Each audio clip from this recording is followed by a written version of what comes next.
Hello and welcome. My name is Alex Romero with the Glass of Learning Solutions. On this week's Genuine Learning blog, we're going to be looking at a very timely subject, the quality management and ethics, breaking down the AICPA's latest code revisions. So in their August 2025 meeting, PEAK, the Professional Ethical Executive Committee of the AICPA, looked at that conforming changes and language that needed to be updated so that we had the convergence with our quality management. So this was issued in September of 2025, and this is just going to bring everything in alignment as we move forward with quality management rather than that system of quality control. So why was the code updated? So we're going to go through a number of key areas and why this is important for you.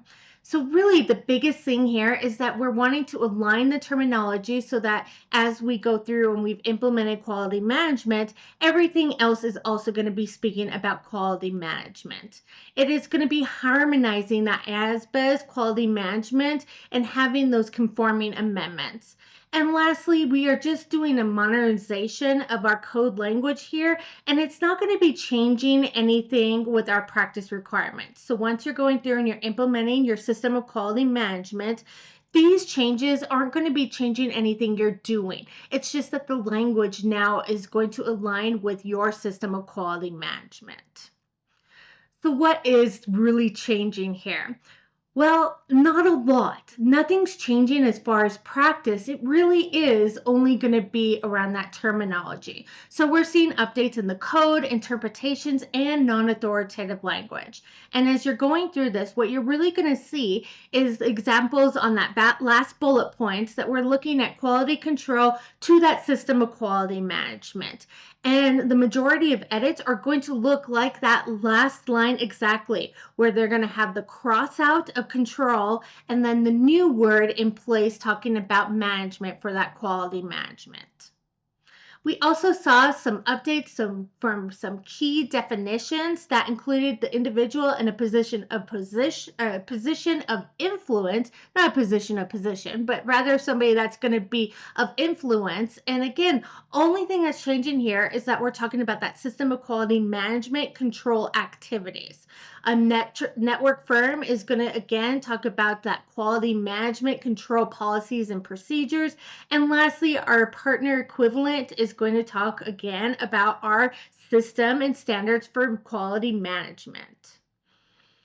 Now, when we're looking at safeguard language, the one thing that we saw updated here is that conceptual framework for those members that are in that public practice. So we're going to have that reference to our system of quality management rather than having the terminology with quality control. So you can kind of see some pattern here is that everything really is about just changing that language and the verbiage so that everything is in agreement. So as we move into the system of quality management, we're not going to have things out there that still say quality control and have this difference where we don't know what to do.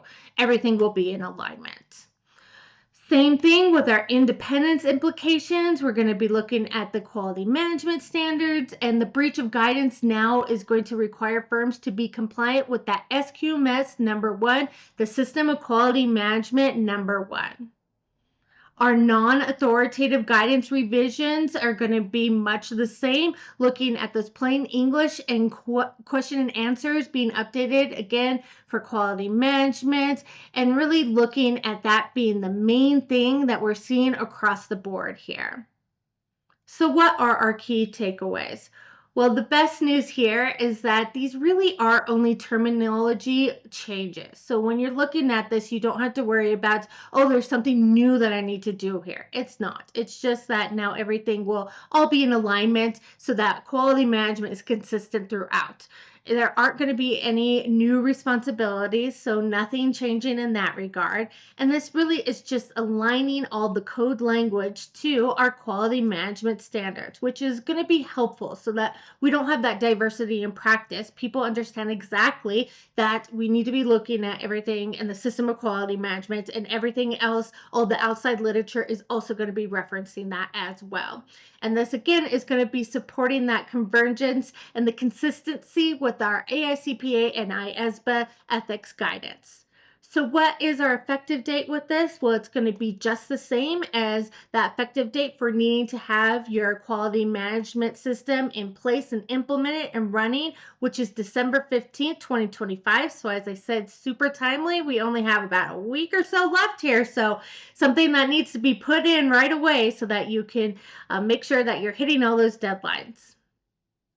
Before I leave you today, just want to note that we also do amazing audit staff level training here at Golasso Learning Solutions. We have a number of those already scheduled for 2026. You can see them all here. We have level 1 from your brand new people coming into the audit practice all the way up to your level 4, which is with our experienced seniors. And this is being taught by one of our great trainers here, Jacqueline Vino, who always gets excellent reviews and is really engaging with your team when they do take these courses.